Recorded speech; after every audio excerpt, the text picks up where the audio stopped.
চিকেনের আস্ত একটি মাংস ব্লেন্ডারে জাগে দিয়ে খুবই মজার একটি রেসিপি বানিয়ে নিয়েছি। আর এই রেসিপিটা সবাইকে পাগল করার মতো। গরম ভাত থেকে শুরু করে পোলাও, খিচুড়ি সবকিছুর সাথে এই রেসিপিটার কোনো তুলনা নেই। আসসালামু আলাইকুম এভরিওয়ান, যে যেখান থেকে আমার ভিডিওটি দেখছে সবাইকে ওয়েলকাম জানাচ্ছি শিন্স ব্লগের আরো একটি রেসিপি দেখার জন্য। প্রথমে চিকেনের একটি বেস্টের অংশকে এভাবে টুকরো করে কেটে নিচ্ছি। কেটে না হয়ে গেলে এটাকে এখন ব্লেন্ডারে জাগে খুব ভালোভাবে ব্লেন্ড করে নেব। আর যদি ব্লেন্ডার না করতে চান, একটু এটাকে আস্ত রাখতে চান, সেক্ষেত্রে কিন্তু আর একটু ছোট পিস করে নিতে পারেন।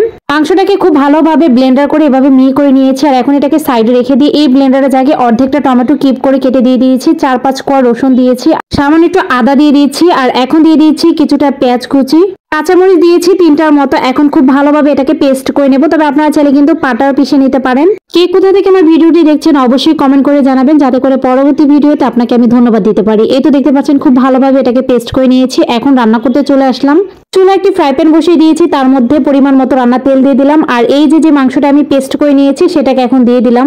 যেহেতু মাংসটাকে আমি সেদ্ধ করে নিইনি, সেজন্য এটাকে প্রথমে ভেজে নেব। প্রায় 3 থেকে 4 মিনিট মাংসটাকে ভেজে খুব ভালোভাবে সেদ্ধ করে নেব। এখন সামান্য একটু লবণ ব্যবহার করেছি। আজকের এই মজাদার রেসিপিটি যদি আপনাদের কাছে ভালো লেগে থাকে তাহলে অবশ্যই লাইক কমেন্ট শেয়ার করতে ভুলবেন না। তো মাংসগুলো ভেজে না হয়ে গেছে, এখন এটাকে তুলে রাখছি। আর এই ফ্রাই প্যানের মধ্যে আরো একটু তেল যোগ করে দিচ্ছি। এখন এই তেলের মধ্যে 1/3 কাপ পেঁয়াজ কুচি দিয়ে দিলাম। আর এই পেঁয়াজটাকে আমি খুব ভালোভাবে ভেজে নেব। পেঁয়াজটাকে কোনো কালার চেঞ্জ করা যাবে না, জাস্ট একটু নরম করে ভেজে নেব। পেঁয়াজটা যখন নরম হয়ে আসবে তখন পেস্ট করা মশলাটা দিয়ে দেবো। আর এই মশলাটা পেঁয়াজ আর তেলের সাথে প্রায় 2 থেকে 3 মিনিটের জন্য ভেজে নেব।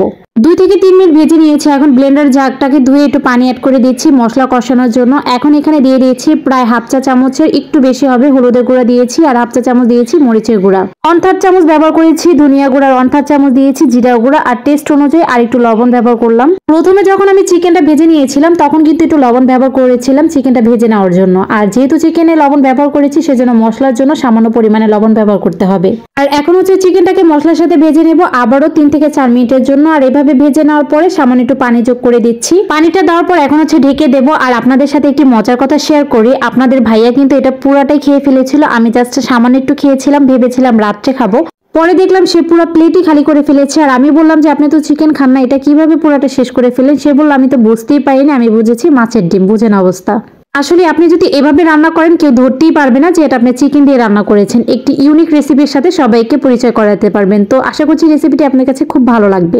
এখন নামিয়ে নেওয়ার আগে কিছুটা কাঁচামরিচ ফালি দিয়ে দিলাম, আর দিয়েছি ধনিয়া পাতা কুচি। আর এখন নামিয়ে গরম গরম ভাতের সাথে অথবা পোলাও খিচুড়ির সাথে পরিবেশন করতে পারেন। বাড়িতে গেস্ট আসলে তাদেরও কিন্তু এভাবে বোকা বানিয়ে দিতে পারেন, তারা কেউ বুঝতেই পারবে না যে এই রান্নাটা চিকেন দিয়ে করা হয়েছে। তো সবাই কিন্তু আপনার প্রশংসা করবে আর বলবে যে আপনি কিভাবে রান্নাটা করেছেন, আর তাদের রেসিপিটা শেয়ার করার জন্য বলবে। তো যাই হোক, আশা করছি রেসিপিটি আপনাদের অনেক উপকারে আসবে। আজ তাহলে এখানেই বিদায় নিচ্ছি। সবাই অনেক বেশি ভালো থাকবেন, সুস্থ থাকবেন। আল্লাহ হাফেজ।